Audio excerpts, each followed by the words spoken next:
Good evening, everybody. 49 am. Yes, day 196, and I am just coming from the hospital. When I tell you, I'm just going to say this, right? And this is for my job, not no family member or anything like that, not for myself. Is that check on your folks. Check on your folks. I'm not going to lie. Like, I seen something so disturbing, and I want to share this. I want to share this with y'all. Like, men can have mental health challenges too. I'm going to repeat that. Men can have mental health challenges too. So I'm there. I'm waiting on my partner to get there because, they like to have a man and woman because sometimes people don't want to speak to women. And this happened with this dude. So boom, I'm there. So then when the guy walks in, he had on them Tim boots and he smelled like Creed Viking. What? I said, oh my God, who's smelling like that? That is beautiful. That's a grown ass man, dog. You come in and smell like that Creed Viking. Y'all know what I'm talking about in the red bottle, baby. I said, my God. So the Sherlin Code. Now I'm thinking he's there just to visit because the psych ER is really not that busy. So I'm not paying it no mind. I was already talking to somebody else or whatever. So I'm just like sitting there doing my notes. Long story short, they directed him towards me. I was like, he was like, oh, is there a man that I could speak to? I'm like, well, I'm the only one here. I'm waiting on my partner. He was like, I'm gonna wait for him. I said, well, I don't know what time he's gonna get here, but you could talk to me if you want. He was like, nah, like I really need to talk to a man. I'm like, you sure? I said, well, listen, I said, I may not be a man, but I'm black and we have that black experience in common. I said, we probably heard the same things, seen the same things, or done some of the same things. Because black people have that in common. Like we all seen some of the same things, did some of the same things, whatever. So he started laughing. I said, hey, you came here smelling like that Creed Viking. Come this over, let me talk to you for a second. It was funny, gotta relax people, make them feel relaxed. We go in the office. Well, we go in the little room thing. So we're talking and he couldn't even,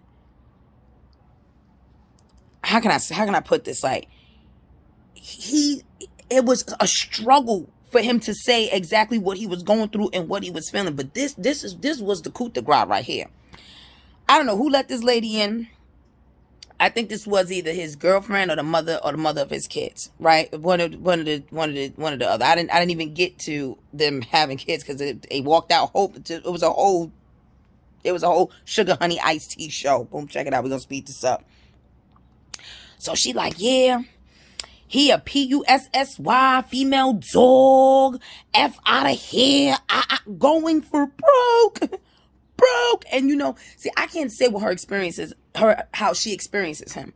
But what I did know is that he checked off all the boxes for having mental health challenges, like for real. And I know that's hard for certain people. One, because of the society we live in, and two, it's like people or men especially are always being manipulative. Now, people in general are manipulative, but it's like, when you're dealing with a man, like, yeah, they're very manipulative. I mean, that's just a lived experience fact. You understand what I'm saying? So it's kind of hard to differentiate, okay, are you being manipulative? Are you being lazy? Or do you really have a problem? But the thing is that I'm not going to hold you. This guy in particular, and I'm not going to say this for all people, but this guy in particular checked off all the boxes. He was legit dealing with some stuff. You know what I'm saying? Like, legit, like, nah, you check all these boxes. Yeah, we need to get you in some type of help, support, therapy, something.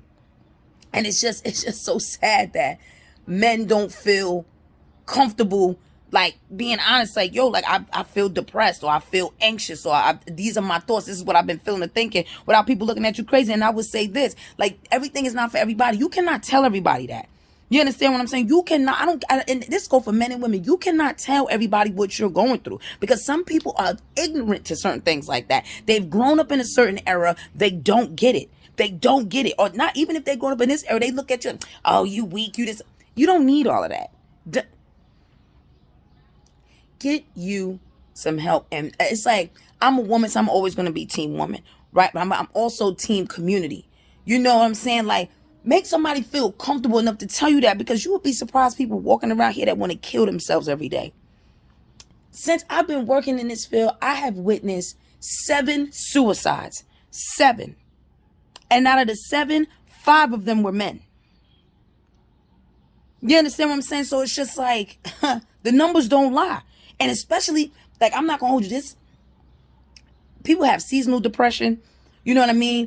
Especially like around the holidays and all of this stuff. And it's just like, It's a lot for some people. Be there for your community. If you're little, whatever your community that you in, you know what I'm saying? I'm not saying like, for me, I'm not going to lie. Listen, I'm a human lie detector. Not so much in my own life, but in my professional life, you can't fool me. You can't fool me. I can see through it. I'm an Aries. That's what we do. I'm a human lie detector. I can feel it. I may not know what's going on, but I can feel the BS. I can feel it in my soul, my bones. My feet start tingling. All types of stuff start happening. Like, yeah, you lying about something. I don't know what it is, but it's a lie. You know, and it's just... I know it's hard to tell the difference if a person is like manipulating you for sympathy, because I've had that happen with me. People have tried to manipulate me through mental health and saying like, oh, you know, I'm like this, I'm like that. And it's just like, for what? Like, why would you front like that? Like, what is even that? That's it's the desperation for me. You know what I mean? So I say that to say this, is that check on the men in your family. There's nothing wrong with that. Like, yo, you alright, you good, you know what I'm saying? And don't exploit that. You know what I'm saying? You have somebody tell you, oh, this is how they feeling, this is what they going through, and next thing you know, excuse my language, they a pussy asshole because of what now? You understand what I'm saying? Like, nah, don't do that. Mental health affects men too. That's all I'm gonna say. That's all I'm gonna say. Like, mental health affects men too. You know what I mean? And it was just like, you know, and you know, I think a certain part of us, even for myself sometimes, like if a person don't fit the physical description, because he walked in there with his Sherlin coat, his 10 boots smelling like that Creed Viking, the one in the red bottle. I was like, oh my God, who you here to see? And he was there to be seen. You know what I mean? So I say that to say, check up on your folks, man. Check up on your folks. You know, there are a lot of people that, you know, can be surrounded by family and can be surrounded by so many positive things. You think that, oh, you know, they're doing good, and it's a struggle to even get out the bed. It's a struggle to even say how you feel. It's a real life struggle, for real. You know, so check up on your folk. 49.